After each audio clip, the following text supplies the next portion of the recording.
Y'all, my channel is sponsored by the Orchid Supply Store.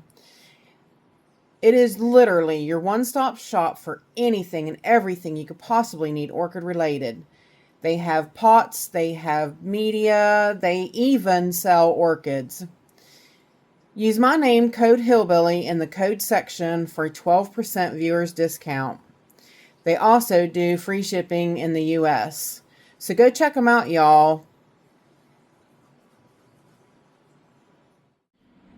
Hey y'all, it is Paula with Hillbilly Orchids. Welcome back to my channel. I hope everybody had a fantastic week. I promised you guys a Catasetum talk, and that's what we're going to do. Catasetum talk is what we're going to do. Now, I thought, once again, I thought I didn't have that many Catasetums. Guess what? Until you get them all out on the table and you look at them and whatnot, then you're like, aha, I got more Catasetums than I thought. So, and as you can see, some of them I switched over to moss this year. Since I was doing a little better with the moss, I did switch them over, and I want to see how they go with moss now. And this one, I should have probably already repotted it to moss, but yeah, I didn't. I still got a little bit of time. I might go ahead. I thought maybe not. I thought I'd leave it, but I don't know. I'm still up in the air. I think I would like to put it to moss, honestly, and see if it does really good. But here we are. Mine are still dormant. Okay, mine always seem to be like well behind everybody else's, but you know, technically, you know, even outside growing, you know, we just, you know, like I was, people were telling me, like in Alabama and stuff, you know, like Betty, she's like, I've got some, you know, tomato plants that's got little little tomatoes on them, and I'm like, what? I'm like, we just got to put ours out. Like, technically, May 15th is like our date, so that we are past a frost. So we never put anything out till May 15th even. So yeah, like we haven't even seen, I haven't even seen a bud yet. so I kind of go along like that with my orchids too. It seems like my orchids lag at least a month behind everybody else's. So, which kind of makes explanation, especially about the Catasandra. Now, I told you I had issues with the Catasandra all this time. I've had that Catasandra for probably 4 years now, 4 years. And when I got it, it was a big plant.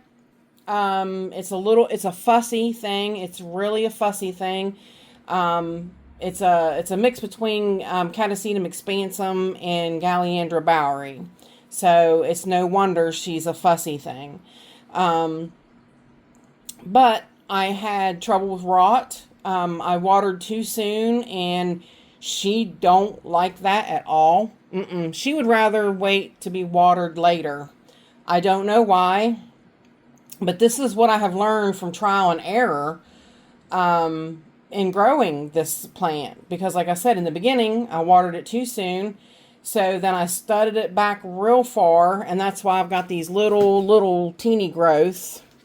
You see, that's why she has these little baby bulbs.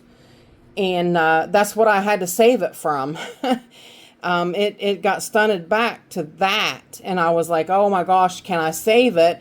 And then I did. The next year I managed to get this bulb. Then the next year I managed to get this bulb. You see, so I have been able to bring it back, knowing what I'm doing now with her. She is different from all other Catasetums. She really is. She's a strange one. And I have learned, a lot of people looking at this, they would say, oh my word, water that, will you? Water that. Nope. Absolutely not. I will not water this plant probably for another month. I will not. Her bulbs are pretty shriveled, but I'm still not going to water her. I'm just not doing it. She is, like I said, there's a specific time that you water them, and that one is one that fusses if you water too early, because here is kind of a prime example. This is a baby one. Now this one I saved from that teeny weeny little bulb. I thought, I'm not going to throw it away. I'm going to try. So I looked at this plant and I thought, well, look at them roots. You know, that's pretty good. She's got one all the way down there, a couple actually all the way down there. I'm going to go ahead and water her and see what happens. Do you see how those plants look still kind of rolled up? It's not too happy about being watered. I can tell you that. So I might let it dry out a little bit and see what happens. Actually, I am going to take the rest of the water off of what's in her reservoir because I want to let her dry out a little bit and see what goes on. See, she's got a root underneath there. But this one's one that I did have to, you know, there's not many around, so it's not like I can talk to somebody and say, hey, how do you grow yours? This one's one that I had to learn a lot on my own. I had to do trial and error on my own because, like I said, she's different. I had gotten rot on her, and so I learned that don't water too soon because that seems to be what happens. And I realized that letting her go a little drier for a little longer, I mean, she gets, and I do say that, I mean, for me to water her, no. But I will tell you, honestly, she's gotten some sprinkles, like where a plant fell over that I had water on it, or, you know, fertilizer that I was soaking or something. She's gotten some water here and there. So it's not like I've been able to keep her, you know, exclusively 100% dry. So she has gotten some water, and she's done okay. So, but I'm still going to be very cautious because, like I said, you see, and all of these bulbs came from the same plant. They just came from different bulbs. This one, the little guy, his bulb was really weak, and it put out little growths, so I just went with it. Where, like I said, this one, you see, also, I saved it from a teeny little bulb. You see that teeny little... that's all I had was 3 bulbs that size, and that's what I saved out of them. I managed to grow this one, this bulb, the next year off of this one, and this one last year. And I'm pretty proud of myself for being able to bring it back. You know what I mean? Like, I really did manage to save that one. So far, so good. And I'm hopeful this year, as big as that one's got, that's my biggest, healthiest, hardiest plant. So I'm pretty sure it's going to do the best. And I'm hopeful I can get that to bloom size this year. So cross your fingers for me, y'all. I'm dying to see that one. It's beautiful. If I can find the pictures again, I'll insert the pictures and show you. This Catasetum is gorgeous. Now you'll see why I had to have her. But honestly, I bought her when I was just learning, and she was the worst one that I could have learned off of. I mean, I guess you could look at that both ways. So since I did really learn, I mean, I really learned. Like, she forced me to really learn quickly, and, you know, maybe that's a good thing. So... but anyways, on to the lot here. This one here is Catasetum parvianum. This is the one that Bobby Jeffries sent me, and it's a real different looking one, and it's doing pretty good. But you see, it's just sent up this little growth here and a little growth here, so she's got two small growths she's going off of right now. And yep, so I gotta let them grow up. This one's one that me and him both fussed with it, that it does not want to go dormant.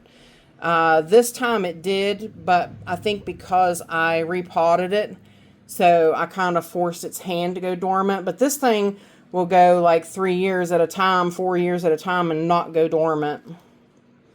So I do have some issues with this one in that case, and I sometimes I just leave her go. I have just kept watering her through the winter, and she's done fine. But like I said, this time around, I did force her hand to go dormant, but she's doing okay so far, so good. This little one here, this was my Jumbo Grace. I had a big, I had like a big row of Jumbo Grace, and I decided it was time to like bust her up, and I lost a couple off of this one. They wound up probably depleting away, basically, but I sent the other ones to Justin, so they probably got sold when his greenhouse went under. So yeah, I don't know. Hopefully, I should be able to save her from this one, and she'll be a comeback kid too. But she's done pretty good. She's got a couple new roots growing there, and I figured that moss would be a good setup for her. And I do have the inorganic media in here for the bottom for her that to sit in water once the roots reach that. So she'll be sort of like in a PET kind of thing, or self-watering kind of method. So hopefully she'll do okay. This little guy here, this one is, this one here, this is my little Velociraptor. This is the little one I call the Velociraptor. This is Catasetum dentigrianum.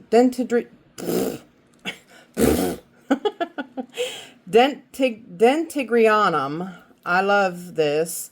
Crossed with Catasetum Chuck Taylor Sun. It's stuck on a dead root. Sun Ray. So this one's really, really cute. I do have pictures, and I can insert pictures, and you see why I call her Velociraptor. She has the, what do they call it? The recipient, is it recipient? Reciprocal? I can't, that word eludes me. Her petals and sepals go back, so she looks like a Velociraptor, I think. So, but she's doing okay. I had contemplated repotting her in moss, but she does okay in this setup. But the reason, like, now she's like, this bulb is really close to the edge, so next year I will go ahead and move her forward. But yeah, her bulb, as you see, didn't do as good last year as the prior ones. So she actually didn't bloom for me last year either. I'm just removing those dead sheaths, guys. That's all. So yeah, this one, she's had a little rough time. I mean, it was pretty close, but it still wasn't good enough for her to bloom last year. So I need to switch things up with her a little bit this year and see if I can do better by her and get her to bloom. So now here we have Cloecia Rebecca Northern, and she's, like I told you, she's one that I thought I would. This was last year's growth right here that died off. She too is in like a sort of a self-watering setup. She's got lava rock in the bottom. That lava rock helps keep these top, because like her growth, they'll get huge. Like this is just the beginning. That thing's going to triple in size. That growth will triple in size. They get real tall and thin, the Rebecca Northerns do. So the lava rock's a good, healthy, heavy weight to keep her stable. But she's got lots of energy left, and has done real good. I had thought about this winter doing what Fred Clark said. He had been setting them above water so that they get like the moisture. But I didn't get a chance to try that this year, so maybe next year. Maybe next time. Oops, sorry. Didn't mean to hit you guys. This one here, this one's fell out of this pot a million times. This one didn't do as well either, as you can see. Like it was a teeny tiny bulb, but I mean it did grow. It did do better than the previous bulbs. This was probably the original one. That one was the next one. This one was the next one. But she did not really put off that bigger growth off of it. So I'm hopeful for this year. Hopefully things will be a little bit different. This one's Rebecca's daughter. This one's from Stephen Van Camp and Lewis. And hopefully, like I said, things will be a little bit different for it this year. I'm hoping. So it's another gorgeous pink one. So, of course, I would really, really like it.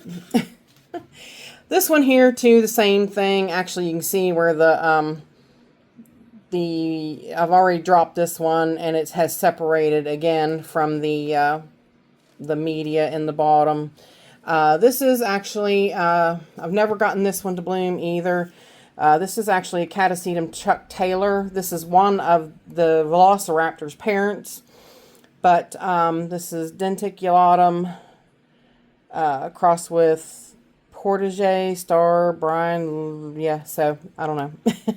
Never seen it. Haven't ever been able to get this one to bloom.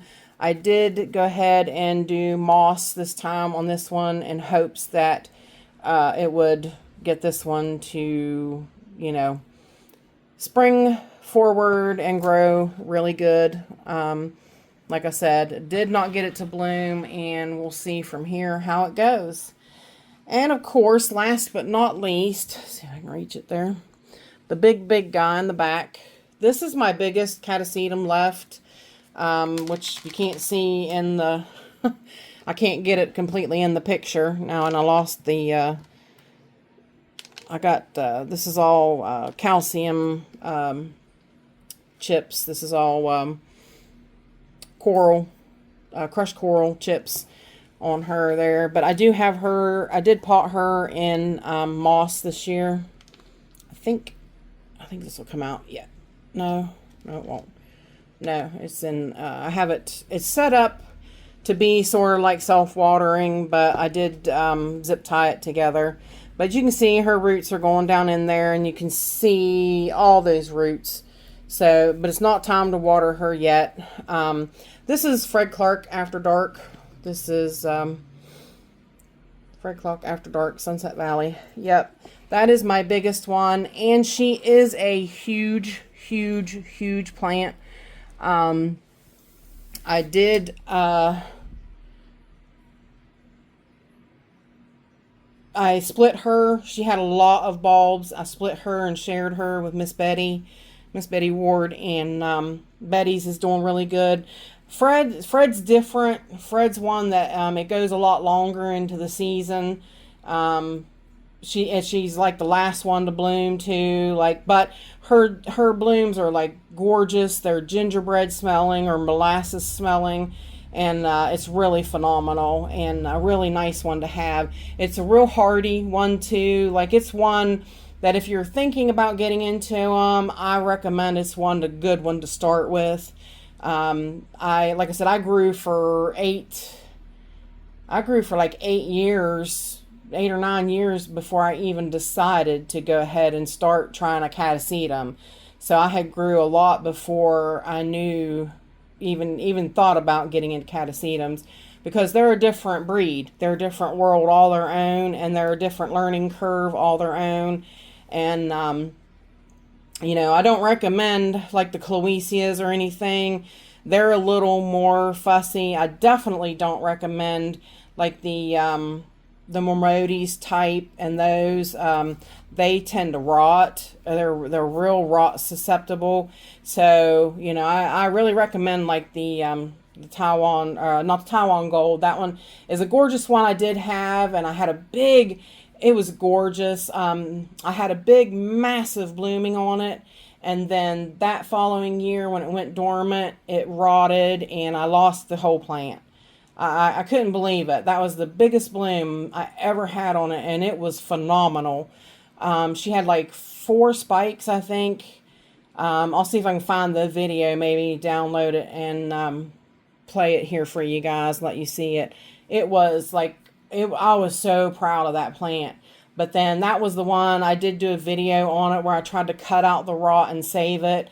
I did really, it was a meticulous long video trying to save that plant, and it didn't work. I completely lost it. It's like it did its biggest, best show for me, and then it plummeted.